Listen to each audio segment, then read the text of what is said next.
السلام عليكم ورحمة الله وبركاته. اللهم صل وسلم على سيدنا محمد وعلى آله وصحبه وسلم. صباح الخير.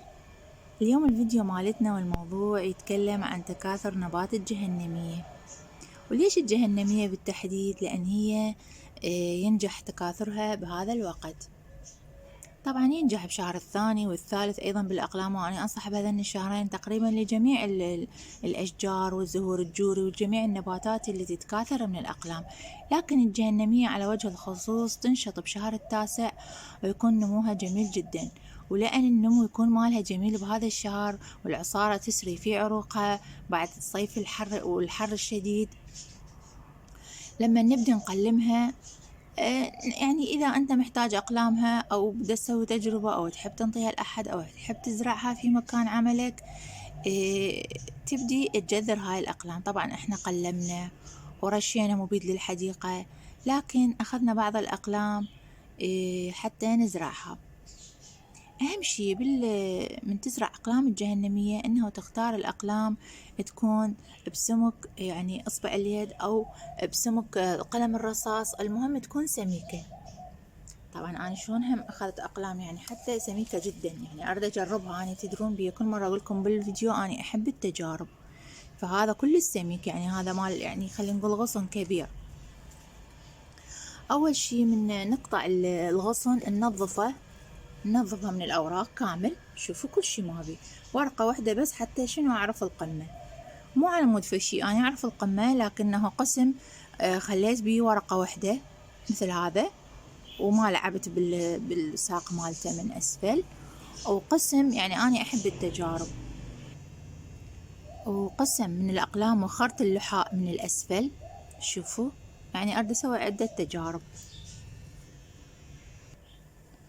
وقسم وخرت اللحاء وعرضت الساق للتكسير من أسفل، يعني بقلم التقليم يعني خليت يعني قصقصته أكثر من مكان.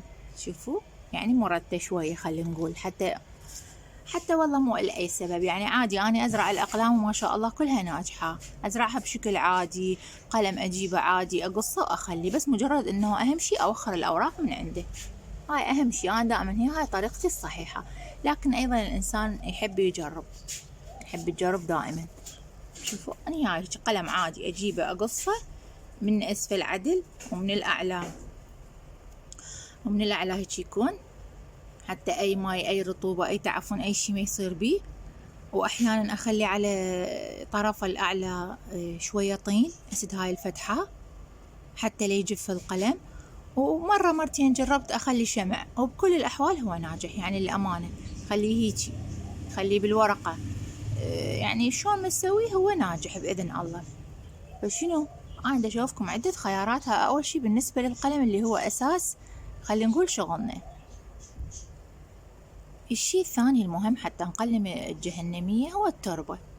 أي تربة عندكم موجودة ازرعوا بيها بصراحة. يعني أنا زارعة بالتربة البتموس، تربة بتموس وبرلايت، زارعة بالتربة مال الحديقة العادية. يعني سبحان الله واحد يقول بسم الله ويزرع، وإذا الله كاتبه يطلع وإذا الله كاتبه يموت. يعني مو فذات أهمية بصراحة. يعني أنا هسه قد ذبيت من قلمة الجهنمية، لكن أخذت هاي الكم قلم أريد أزرعها، مو محتاجة الحمد لله أشكر. شوفوا هاي كلها أقلام جهنمية، هاي كلها أقلام جهنمية. وعندي في مكان آخر، وعندي برا زارعة بصندوق الطماطة أيضا، شفت لكم إياه مرة فيديو على قناتي في القرنفل على اليوتيوب، على زراعة الرصيف أيضا بصندوق طماطة. حطيت نايلون، حطيت شوية تراب وزرعت. فأهم شي تسمي بسم الله وتتوكل على الله وصلي على النبي. اللهم صل وسلم على سيدنا محمد وعلى آله وصحبه وسلم. بعد ما حضرنا التربة نجي إذا بالأرض لازم نخلي فد مكان ما نروح ونجي عليه، يعني بعد ما يتحرك القلم من تخليه أحلى شيء وأكثر شيء أمان وضمان إلى أنه حتى ينجح ما تحركه. إذا أنت تزرع القلم بالحديقة رجاء خليه مكان مو على طريقك، يعني لا تطخه ولا تحركه. هاي نقطة جدا مهمة. إذا راح تزرعها بالسندانة فتكون سندانة جيدة التصريف، يعني سندانة من جوا بيها ثقوب هواية، ولا تعتمد على الثقوب. أنا دائما أقول هاي النقطة، يمكن حتى الفيديو يكون ممل لأن أعيد بهذا الكلام. أي سندانة تجيبها من الباعة أو الصناديق لا تثق بالفتحات اللي هو محددها إليك أبدا، مو صحيح. هو حاط لك 4 فتحات حتى تزرع بيها، تموت تشمر السندانة تجيب غيرها، لا، انت اثقبها اكثر من ثقب. اكو هذا اللي يثقب على الكهرباء، تحط لكم درنفيس على الطباخ تحمونه وتثقبوها، المهم ثقبوه اكثر من ثقب، بحيث المي تسقي انت تسقي سقية حلوة بمي زايد كله يطلع من جوا ويروح، يبقى بالأقلام أو بالنباتات ويعفنها. هاي نقطة أيضا. هسه احنا سندانتنا حاضرة مثقبة ثقب هواية، تربة جيدة التصريف. والله هاي تربة من نام الحديقة شوية خبطتها عندي تراب، شوية برلات، شوية بتموس، من هاي الأشياء الموجودة. وحتى بالتربة العادية ينفع. شوفوا هسه هذا الناجح بيه تربة عادية قدامكم. هاي الأقلام مال الجهنمية كلها هاي تربة عادية، شوفوا. فإحنا نسوي أكثر من تجربة. هسه عندنا التربة والسندانة وعندنا الأقلام، نظفناها وقصيناها وحضرناها شلون ما تريدون، لا حد يتحدد بشي. والله أنا مرات أجي أنا وأمشي أقص قلم أزرع يطلع، ومرات أعتني وهاي ما يطلع. سبحان الله، هو كل شي قسمة ونصيب. بس أهم شي إنه ما تمل، ما تتعب، ما تقول ماتوا بعد ما أزرع. أهم شي تكون عندك الشغف للزراعة. الزراعة ترى حياة، أحلى شي بالدنيا الزراعة. يعني هذا الأكسجين، هاي الطبيعة النفسية ما ترتاح إذا مو بالخضار وبالزراعة وخلقة رب العالمين. فلا تقول ماتوا بعد، لا، دائما ابدي من جديد. ترى الزرع روح وإحنا روح، وكليتنا روحنا بيد رب العالمين. يعني مثل ما الإنسان يعني أكو حياة وموت، النباتات والحيوانات أيضا. هي مو جماد، مو شي بلاستيك أنت مشتريه من يعني من الدكان حتى تبقى وياك. بالعكس، تعطينا دروس وآيات وعبر لما تعيش وتطوق وتموت وتكبر وتصير صفرة. يعني تعطينا دروس بالحياة والموت، شلون دورة الحياة. سبحان الله العظيم. وصلى على النبي، اللهم صل وسلم على سيدنا محمد وعلى آله وصحبه وسلم. هاي النقطة يعني خلصنا هاي النقطة المهمة. نجي على الأشياء المساعدة لعملية التجذير. الأشياء المساعدة اللي يقولون هرمون التجذير، خلينا نقول. والله إحنا قبل أبونا وأبوك يعني خلينا نقول نزرع وهيك عادي، والحمد لله شكر كلها ناجحة. لكن هسه مع هاي الأشياء المتطورة والحديثة والهبات، وشي حلو إنه كل شي يتطور، سوونا هرمون تجذير. هذا هرمون تجذير إذا تشوفوه، ما أقول لكم إلا هذا الهرمون، لا، أي بلد بشركات خاصة وبأنواع خاصة. يعني أنا لقيت هذا. المرات السابقة كنت أجيبه فل بصراحة، وما أنصح بأي شي فل، لأن ما تعرف هذا جاب لك إياه من يا علبة، وما كان جيد. كنت أزرع بدونه ينجح، أزرع بيه ما ينجح. يعني هرمون تجذير فل، يعني بيعوب بالوزن بالغرامات. فأنصحكم إذا اشتريتوا اشتروا علبة. وهاي أنا عندي من زمان، شوفوها، هذا هرمون تجذير. واكو عدة شركات وعدة انواع، فمو بالشرط يعني الا هذا النوع. انا بس مجرد حتى اساعدكم. واذا ماكو هذا الهرمون هم مو مشكلة. يعني اذا ماكو، انا ما احيانا استخدم شنو؟ الصبار. انا عندي هذا ركن صبار الأوليفيرا. اقطع من اريد يعني من اريد اجذر، اقطع لي ورقة، ابدي اغمس القلم يعني بورقة الصبار، اغرزه بالجلد وازرعها، سقول اسمي بسم الله وصلى على النبي. وايضا العسل، وانا مجربه، يعني احيانا ينجح واحيانا ما ينجح ايضا. يعني حتى العسل يعني مو فتفشي، وبيقولون يساعد. اما الدارسين بصراحة انا مجربه، لكنه الدارسين هو مهم ومفيد لكل شيء، مو بس كهرمون تجذير. دارسين يقوي الجذور، دارسين يحفز النبات على إنتاج الجذور. دارسين ليش هو يعني يحفز ويقوي ويسوي؟ لأنه قاتل للفطريات، والفطريات هي أهم وأكبر وأقوى عدو بعد التعفن للنباتات، سواء للأقلام أو النباتات هاي مالتنا. فدائما أنصحكم إذا تشربون شاي يعني الدارسين، هاي العوادين الباقي لا تذبوه، خلطوه ويا مي واسقوا بيه نباتاتكم. يعني جيد جدا، لأن يقتل الفطريات. ففطريات ماكو، أكيد القلم راح ينجح وخلاص ما عندكم أي مشكلة. فالدارسين نعم. العسل والله مرة جربته، ما طلع. هاي اللي يحط لك بالبوتيتا مو صحيح، اللي يحط لك بس يعني هرمون تجذير. الدارسين نعم هرمون تجذير يعني صناعي، نعم، لأن هاي شغلتهم. جل الأوليفيرا. نعم، واحنا محضرين التربة، محضرين كل شيء. نفتح العلبة مالت التجذير ونقول بسم الله. طبعا هذا شكلي انا دائما اشوف هرمون التجذير يكون لونه ابيض، هيك لونه ابيض على بيج. هاي المرة اشوفه وردي. هسه ناخذ القلم ونقول بسم الله. طبعا اني من قلمتهن خليتهن بمي، لكن انتو اذا مثلا اليوم مقلمين وتريدون يعني رأسا حضرتوا الاقلام وتزرعوها بعد احسن، بس اني خليتها بالمي لان البارحة ما صار لي مجال. فهذا القلم اذا كان القلم انت حاطه مي رأسا تقول بسم الله وتصلي على النبي، تحطه بهرمون التجذير وخلاص تغرزه بالتربة. اذا كان القلم جاف انت هسه قاصهن، لا تخليه بالمي. حضر لك انت قلاص مي، هذا المي تحطه بالمي، بعدين تحطه بهرمون التجذير حتى يمسك بيه يعني كمية مناسبة من الهرمون، تغرزه بالتربة وبس. هي هاي الطريقة لتجذير أقلام الجهنمية. القلم جاف حطه بالمي بعدين حطه بالهرمون، القلم انت حاطه بالمي قبل تحطه بالهرمون وتقول بسم الله صلي على النبي وتزرعه بالسندانة وخلاص. إذا ما عندك هرمون التجذير تاخذ القلم نفسه تغرزه بجل الألوفيرا، تلوثه بالجل من مكان الغرز وتخليه. ما عندك حط دارسين، ما عندك كل شي لا تحط. قبل ازرع سم بسم الله وصلي على النبي وازرع.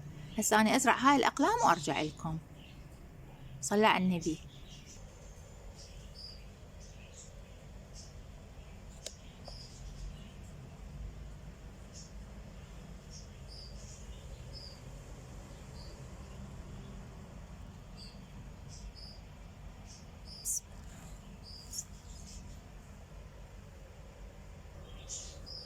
وهنا خلصنا عملية غرز جميع الأقلام. أكو أقلام غرزتها بمكان آخر لأن ما شاء الله هواية غرزناها يعني على التوازي.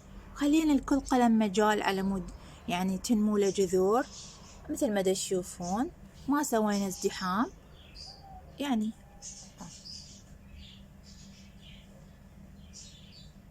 3 أقلام في كل سرة، وهاي بالتربة اللي بتموس برلايت.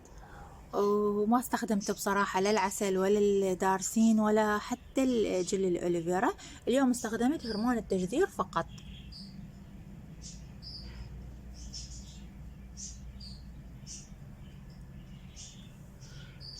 وإن شاء الله ينجحن وأصورهن لكم من ينجح إن شاء الله. النمو مالهن يعني نمو الجذور وتبدي تطلع النموات شوية يتأخر من شهر إلى شهر ونص، لكن مو مهم. الحمد لله شكر ما دام إحنا زرعناها بالوقت المناسب يعني تقليم يعني وغرز عقل الجهنمية، فما نقلق من هذا الموضوع. شكرا جزيلا لكم، ربي يسعدكم. أرجو أن تدعموني على قناتي فلفل وقرنفل على اليوتيوب. أرجو أن تدعموني باللايك والاشتراك.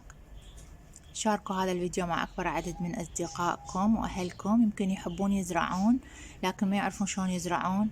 عندهم نباتات أو عند أقاربهم أو عند أحد أو بالدوام شجرات يحبون يكاثرون منها لكنهم ما يعرفون شلون.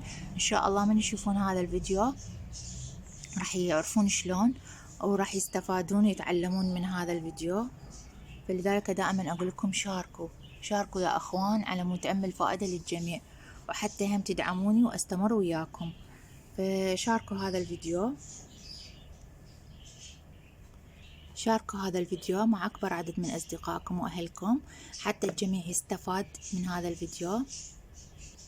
وبعد ما حد يقول أنا ما أعرف أزرع ولا أسوي قلم، وأي نبات تشوفوه تحبوه قلبكم يريده انتوا قبل تجيبون من عنده فد قلم وتزرعوا. افضل الاقلام باقي النباتات قلت لكم تكاثرها بالثاني والثالث شهر البرد، يعني يحافظ على القلم من يعني احسن يكون النمو مالته خلينا نقول من وقت مجيء الربيع يعني هو يطق. لكنه الجهنمية لا ما شاء الله عليها بالتاسع يعني تصير تخبل. توكلوا على الله وازرعوا. الزراعة حياة. دائما صلوا على النبي من تشتغلون سمي بسم الله الرحمن الرحيم والله يوفقكم ان شاء الله. شكرا لكل من يكتب لي تعليق جميل، شكرا لكل من يدعي لي دعاء جميل، الله يكتب له بالمثل وزيادة يا ربي. شكرا لكل من يدعمني. اضغطوا اللايك يا اخوان، اللايك ما يخسركم في شيء. بالعكس اللايك هو شي بسيط لكم لكنه مهم إلي لأنه يدعمني حتى يدعم قناتي وأستمر وياكم. وشكرا جزيلا لكم وربي يسعدكم. تشوفون انتم بعينكم انا قد اتعب حتى اسوي الفيديو، يطول اشهر والله مرات سنة. شوفوا هسه هاي السندانة هاي مال الاقلام الجهنمية، يعني صار اني سنة زارعتها من العام، وهاي السنة حتى تنجح حدا اسلكم اياها فيديو. يعني ما معقولة بعد هذا التعب كله يعني تستخسرون بي اللايك. فادعموا قناتي حتى استمر وياكم واقدم لكم كل شيء جديد وكل شيء يفيدكم. وهاي عن زراعة عقل الجهنمية باستخدام هرمون التجدير. ان شاء الله بعد ما يحتاج تسألون احد، تجيبون القلم تحطوه بالمي تحطوه بهرمون التجدير، تقولون بسم الله تصلون على النبي وتغرزوه بالتربة. اي نوع من التربة لا تحدد نفسك، الموجود عندك زميج، رمل، بتموس وبرلات، طبعا كل ما التربة تكون خفيفة التجدير يكون اسرع، لكنه انت شنو موجود شنو جوا ايدك ازرع باي شيء وازرع اي شيء. هاي خليها عندك قاعدة. شكرا جزيلا لكم وربي يسعدكم. ان شاء الله يكون الفيديو جميل، ان شاء الله يكون الفيديو مو ممل لكم. والله أنا كلش فرحانة بهاي الأقلام اللي نجحت، بسم الله ما شاء الله ولا حول ولا قوة إلا بالله. يعني فعلا في شي بهج القلب. طبعا ورا ما تنجح أنا قاعدة أقلم بيها، حتى هاي الأقلام نجحت أظل أقصقص بيها على مود شنو يقوى الساق مالها، بعدين أنقلها لمكان ثاني. ما شاء الله وزارعة بكل مكان أنا، والحمد لله والشكر. صلى على النبي تفلحون. اللهم صل وسلم على سيدنا محمد وعلى آله وصحبه وسلم. لا تنسون حتى لو ما عندك هرمون تجدير، دارسين عسل جل أوليفيرا، ماكو أي شي خلاص ما يحتاج، حطه بالماء وازرع. وهذا كل ما كان عندنا لفيديو اليوم. إن شاء الله يكون ممتع لكم وجميل، إن شاء الله يكون مفيد لكم. شكرا جزيلا لكم وربي يسعدكم. ما أدري إيش قد أحب الزراعة، ولا حتى أريد يعني أقطع الفيديو، ما أريد أقطع الفيديو، يعني هل قد أحب الزراعة. إن شاء الله هذا الفيديو يكون مفيد لكم. شكرا جزيلا لكم. كل واحد يعجب الفيديو يدوس لي لايك، لا يستخسر بيه. هاي كلها أقلام نجحت، هاي شوفوا هاي دليل قدامكم، كلها هاي أقلام ناجحة، بسم الله ما شاء الله ولا حول ولا قوة إلا بالله. يعني ما شاء الله ما شاء الله هواية هواية. صلى على النبي، اللهم صل وسلم على سيدنا محمد وعلى آله وصحبه وسلم. طبعا وبعد ما نزرع الأقلام لازم نسقيها، يعني نسقيها سقية جيدة ونخليها مكان بعد ما نحركها، لأن إذا راح نحركها راح تموت عندنا الأقلام. خليها مكان من الحديقة، مكان شبه ظلي تحت الأشجار، يعني فد مكان ما توصل له شمس أبد. زين من الماء يطق وينشنش ويصير حلو مثل هاي، يلا نعرضه عفوا، يلا نعرضه لأشعة الشمس الجزئية، بعدين أشعة الشمس الكاملة. يعني هسه ورا ما زرعنا وسقينا وصلينا على النبي وخلصنا، احنا راح ناخذ الأقلام هاي وأخليها فد مكان من الحديقة ليوصل لمي، يعني حتى طبعا مو بالحديقة حتى من نسقيها يغرق مي، ليوصل لمي غير اللي أسقي أني، ولا يوصل له أشعة شمس قوية، ولا أحد يطخ بيه ولا أحد يحركه، يعني في مكان على صفحة بزوية. فأنتوا هم هيك سووا، ورا ما تخلصون تخلون السندانة اللي بيها الأقلام فد مكان لا عليه رجل، لا حد يضربه لا حد يحركه، وأيضا ما يوصل له مي هواية من نسق الحديقة يغرق، لأن هاي النقطة جدا مهمة. يعني بعد ما أنتوا يعني قصيتوا الأقلام وتعبتوا ونظفتوها وجبتوا هرمون وتكلفتوا وجذرتوا كل شي، سويتوا كل النقط، لكن تخلوه على مكان رايح يضربه والجاي يضربه، ومنتو تقولون الحديقة يغرق الأقلام، لا تعفن وتموت وتخسرون القلم. فرجاء خلصتوا خلاص أشيلها وأحطها بمكان بعد ما أحركها أبد لحد ما تنمو الطق. شوفوا هاي الأقلام بسم الله ما شاء الله ولا حول ولا قوة إلا بالله، ما شاء الله تحصلون على نبات جهنمية جميل. شكرا جزيلا لكم وربي يسعدكم.